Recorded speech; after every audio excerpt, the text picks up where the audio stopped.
Hollywood stars might rake in millions per role, but that doesn't mean they love every project. In fact, some actors are surprisingly candid about their disdain for their own films. While most stars choose the diplomatic route, playing nice to avoid burning bridges, a few brave souls break from the mold, letting everyone know exactly what they thought of their box office bombs. Here are 9 actors who didn't hold back on the truth. Brad Pitt wasn't shy about his disdain for The Devil's Own, where he starred alongside Harrison Ford. It was the most irresponsible bit of filmmaking, if you can even call it that, Pitt told Newsweek in 1997. He described the experience as ridiculous after the initial promising script got tossed. According to Pitt, we had nothing. Channing Tatum didn't just dislike G.I. Joe, he hated it.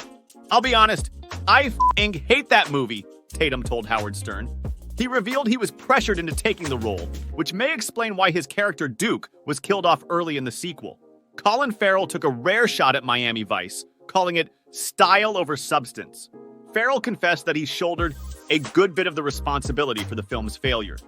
"We missed an opportunity to have a friendship that also had some elements of fun," he said, comparing it unfavorably to the Lethal Weapon franchise. Dakota Johnson was less than thrilled with her Spider-Man spin-off Madam Web, expressing her disillusionment even before the film's premiere.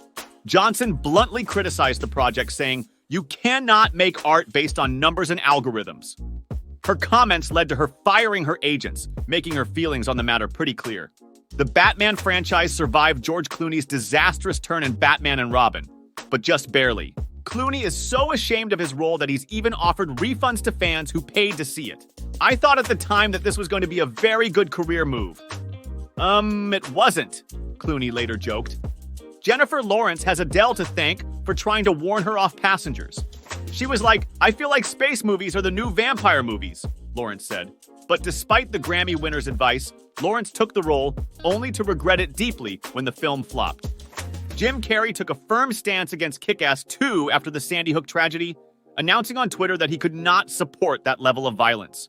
Although he'd completed filming, the film's violent content no longer sat well with him, and he distanced himself from the project entirely. Robert Pattinson may have become a household name thanks to Twilight, but he didn't love being a representative of something he didn't particularly like. In a 2011 interview, Pattinson opened up about feeling disconnected from the franchise that made him famous. Thanks for watching.